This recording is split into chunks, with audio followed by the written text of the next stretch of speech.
Hi guys, welcome back to another video. Peter Kennedy, Kennedy's Garage, Portlaw. What do we have today? We have a little 2014 Volkswagen Polo. You can nearly see what's happening, can you?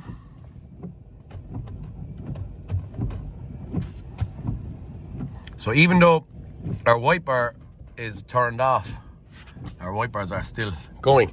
Okay, fault codes here.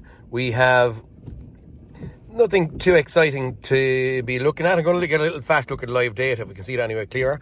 Right breaker bulb gone, we don't care about that. Dual washer pump input from SCS and relay 1 for windscreen wiper short to be positive. I get a little bit of look at live data and show you what I Okay, apologies. Some lad was standing at my door. Okay, in central electronics, we might, because that's where we have a couple of faults, we'll just enter into there. The old Alan heading by. Whatever he's on. Go look at a bit of live data.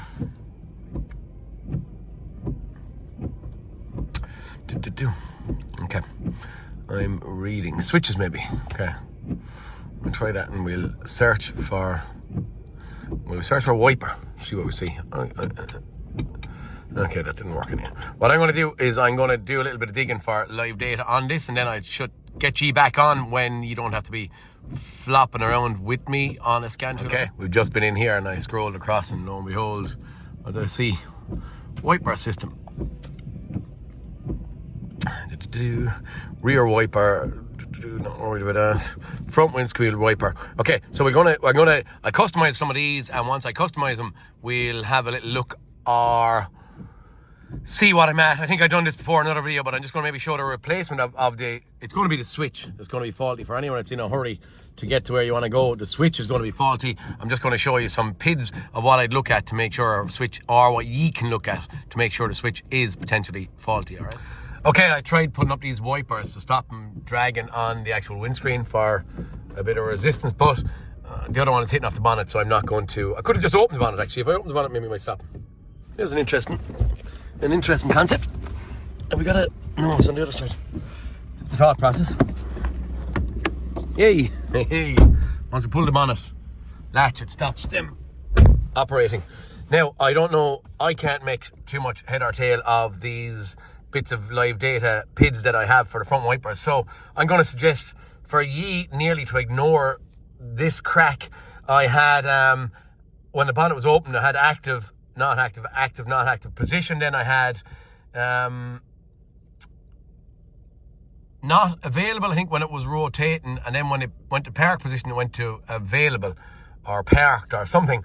But I wasn't seeing a whole lot. When I up here on stage 1, when I put my switch up and into the full on position, so I went all the way up, I was getting on here. That's the only thing I could see changing. Maybe I should have left the wipers dragging just to show ye what the heck. Once the bonnet is open, the bonnet can hit off the wipers, and because of that reason it actually turns off the wipers. Be an interesting bypass if someone really wanted it to switch out here. If you could run 2 wires from the bonnet position switch all the way in here, potentially you could trick the switch. The car thinks the bonnet's open and then it turns off the wipers. Now you could have some kind of message on the dash and stuff, but neither here nor there for now. Okay, so do this. Our wipers are back working again. So this is what we had. We had stage 1 on. I go all the way up into the fast.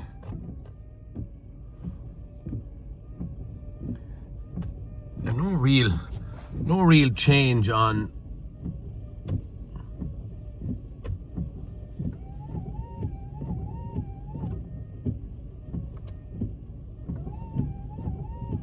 it says active up here on front windscreen wiper module wiper active, and then when I come down off the 1 position down, it goes to not active. If I go all the way down, basically it doesn't change. It just stays. I think, to be honest with you, what's happening and what we're looking at here is that front windscreen wiper module stage 1 on, it never turns off. No matter where I go, it never turns off. So I'm suggesting that PID is what we're looking for on. Okay, is what I'm suggesting. So stage 1 We'll actually have a look at these PIDs when I have the switch changed again. But for now anyway, I'm condemning the actual wiper switch there. The airbag must come off, and I think the whole lot comes in one piece, comes off, goes back on. Fairly straightforward, fairly easy. We're going to get this thing swapped out. I haven't got the go ahead on the job, but I'm hoping that this one is going to come to bear fruit. Last one I didn't get the go ahead on either, and yeah, hopefully this time you'll see the replacement. All right guys, here we are back on our Polo with our wipers that won't stop working. I have the bonnet ajar, so they're not actually running at this point in time or when I turn on the ignition. Right, we have got a new switch in. So here's our switch. So it's a column switch, which in theory is going to fit in over the airbag or the steering column. So we have to take off the airbag, off the steering wheel, off the plastic cowlings, and then we'll just switch around this switch relatively easy, I'm hoping. Part number for it, it's a Volkswagen switch, and we got it sent to us from La Hart's in Kilkenny. The main dealers, I can't get that or find that non-main dealer, so we're going to get in, going to get off the airbag. I'll have a little look around and see what I need to do, and I'll give you my next direction in a moment. I'm going to start by pulling off my plastic cowlings. I can't see anywhere. I just spun the steering wheel to take off the airbag at this point in time. So we're going to take off the cowlings. Once I have the plastic cowlings off, then I would say I'll find a gap in here to go in and pop my airbag out. I have the ignition switch, the key out. I'm going to probably put in the key now to take off this plastic cowling because I might need to turn the steering wheel. And once I do that, I'm going to suggest or recommend that everyone disconnects the battery. I'm not going to disconnect the battery, but I'm going to recommend that everyone does so they don't trigger any airbag issues or faults or any of that kind of stuff, okay? Right, I get in here. Going to have a bolt or two, stud, screw, whatever you want to call it, sitting down there to take off this bit of plastic. Maybe I'll point out when I have them. I've taken out a screw that sits in there, and I just gave a push and a pull, kind of wiggle at it and horse at it because I couldn't see any more. And at that point then my top bit popped up. That's held on at the back with a kind of a rubber. You can try and take it out. I'm not going to try and take it out at this point in time, but I do see straight away here I have two screws sitting actually in there on the sides, okay? I'm using, it's actually a T25, but I have a T20 Torx in hand, and I'm going to use the T20, which potentially, if you want, you can use yourselves to change it, okay? Again, it's only single-handedly, okay? I think that's nearly it. Didn't pop out. This is only just looks awkward because I'm doing it with one hand. Okay, next side. Again, we'll be popping the key out. Once I have the steering wheel turned around to get out these few screws, I'll be popping out the key and dropping that down. I'm going to take off the steering wheel with the wheels in the straight position, if that makes any sense, which I suppose it has to make sense to you. Come out of it. I'm just not. Again, it's only just held. It's actually caught in the cover. Okay, I'm thinking. Come out. Okay, there she goes. It's gone down the ground, but it's out. Okay, we're going to go back to being straight. Once my steering wheel is straight, at that point in time, then we're taking out my ignition switch, leaving the key out. Then for the next couple of minutes, we'll put off this little bit of a plastic cowling down and out. Upper bit can stay in there. Time for the airbag. Actually, do you know what? Maybe I need to put in my key again to get in at, or to get off my airbag. I actually have to. I have to put in my key again to have a look and just twist it around to see what I'm up against. I have the ignition key gone back in, and I'm just going to show you what might throw off some of you. Okay. Up here behind the actual, sorry, the sun is glaring in on us there. I'm going to stop that. I don't know. That's my hand. I've actually made that little piercing there, but I'm just going to show you, and it might throw some people off. Sorry, I'm trying to block that sun again. It actually is covered, but that covered little segment there is only, come on now, phone, stop. Is only, you know, what will I call it? Just a molding from new, where you actually don't get, I suppose, wound up. So it's just if I was to come out here and show the little legs for airbag removal are kind of here and here, okay? I find the easiest way to remove it is to turn it up to around that position. We have this cover up. I'm using this little smallish screwdriver if I can get in there again. And I'm going to send my screwdriver in there and just pull up. Okay, I give a little yank up the way. I'm taking it out. Again, this is single-handed, so look, it's after coming out partially. I'm going to go around to the other section there if I can. And again, doing it single-handed on camera is probably not. Oh, gotcha. Okay, I'm just leaving the screwdriver go. We are, in theory, I'm still snagged on something. I'm going to leave the opposite side. Oh, my screwdriver. Up opposite side is not after popping out fully, so I'm going to have to go back in there again. So I'm going to go off camera, but that's how easy it is to get out our airbag. Anyway, I could again maybe try and fish in there while on camera, but I'm trying to hold up this little cover and get the screwdriver in with one hand. There's two clips on each side. Okay, the compressor is going and all there. I'm actually going to get my second hand on it. Okay, airbag off. Second hand out, just to show you that little block connector there. That little tab pulls back and pulls off here, and then this little wiring harness goes in there for the little steering wheel controls. Little tab in at the back of it, just pull it and out it goes. Off we're coming with our steering wheel. Steering wheel is still straight. We'll just see what is this. Lads, we'll ask me the size.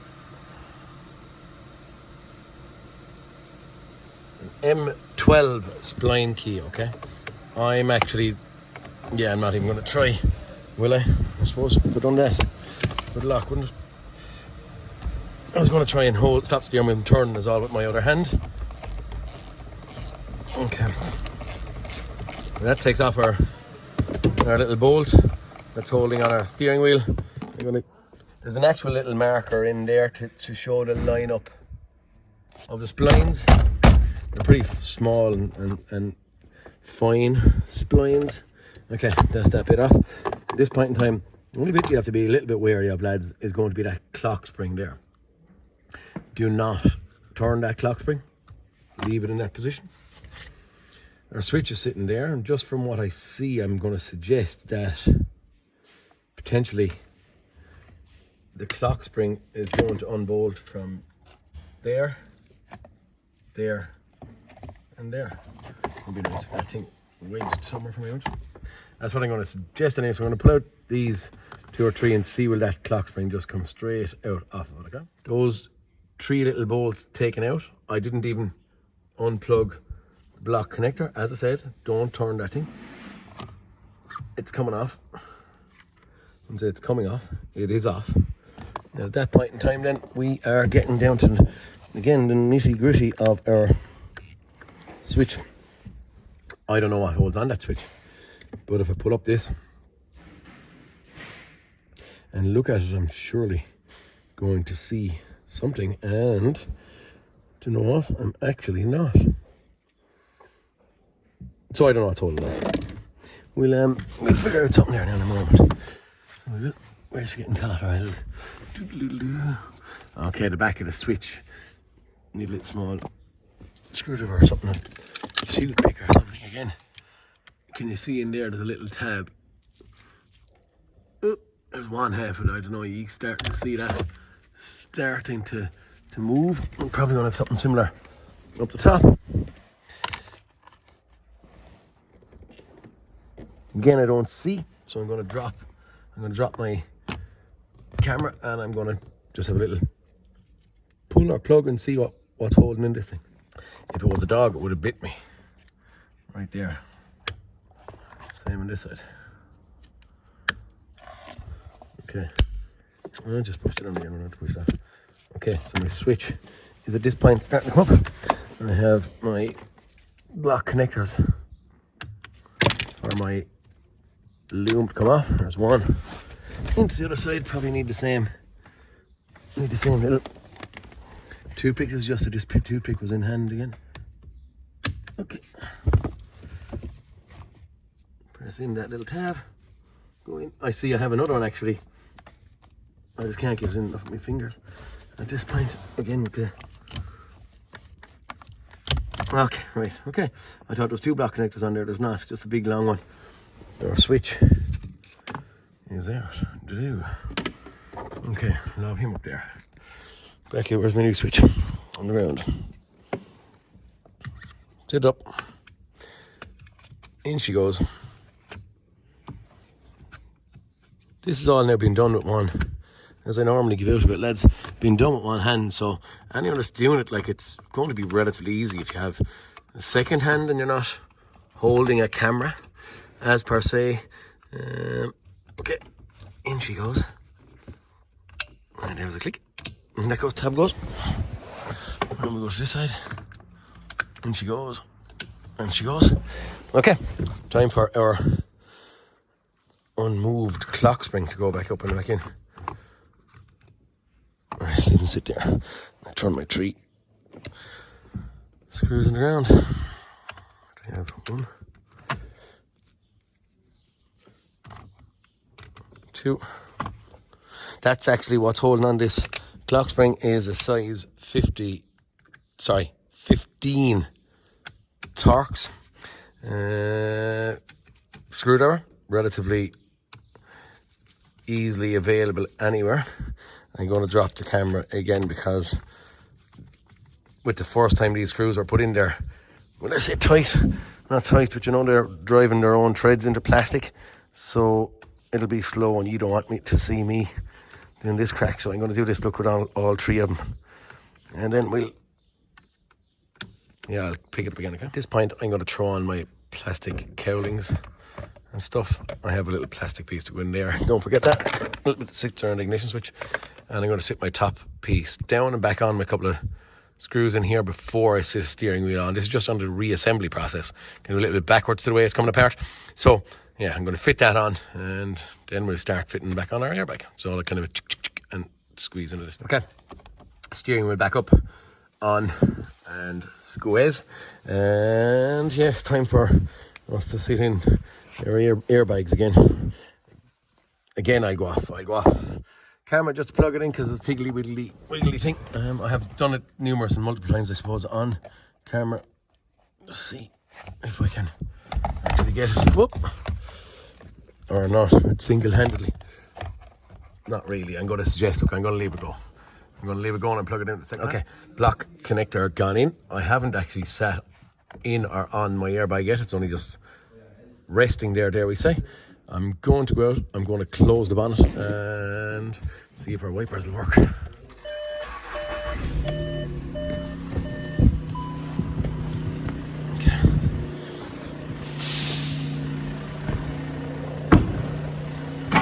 Let's see what happens there. Okay, I didn't clear any faults as of yet, so we'll just... Okay, voila.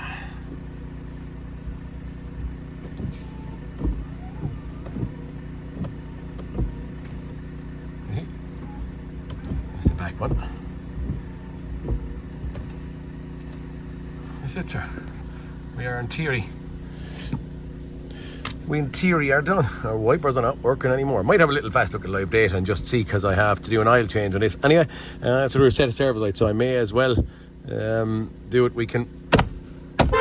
Oop. Okay. That's that fairly gone in. Plug in a scan tool and just see what the story is. At this point in time, we'll have a little fast look at live data and see. Okay, as we know, our problem is resolved. The switch, which I had diagnosed on a previous video, as I said there, but on this occasion, we got to do it. I didn't get to do the last one. Man didn't authorize the repair. I think the bit that I was looking at in the live data before, which was getting me, was that one. Front windshield wiper stage 1 off. Well, that was on all the time, except for when I opened the bonnet. When I opened the bonnet outside, it actually turned that to off. So we're just going to give one click up the way. So stage 1 goes on and off when it's on intermittent. And we'll keep watching. So slow intermittent, I didn't actually adjust that. Don't see, they're going to come at some stage, but just how long is it going to take? We don't need to see that, do we? There she goes, sorry I didn't do that. Okay, we're going to go up one more. So stage 1 is on all the time now. And stage 2 never goes to stage 2 actually, just says on, okay? It's a hard one to make out from PIDs, isn't it? From live data. But for definite, when I was in here, if you're going diagnosing this job, front windshield wiper stage 1 was on for us when we actually put it onto on. I'm going to wash the windscreen. I'm going to put it onto 1. We'll do our little look at the bonnet again. We'll put it on it. Okay, now you can see that. The minute I pulled the bonnet, it went to off again until I closed the bonnet. But anyway, for this one, look lads, that is as fancy as it's going to get. We are done, we are dusted. It is airbag off, steering wheel off, and the switch to be changed. Relatively easy. There's not that big of a deal. It's not a hard job. But on this one, lads, we're done. We're on to the next car, and I'll see you all next cartoon. 2014. 15 it could even be. Volkswagen Polo. Wipers won't stop working or won't switch off. Guys, please like and subscribe, and I'll talk to you all next cartoon. Peter Kennedy signing out. See you later, guys.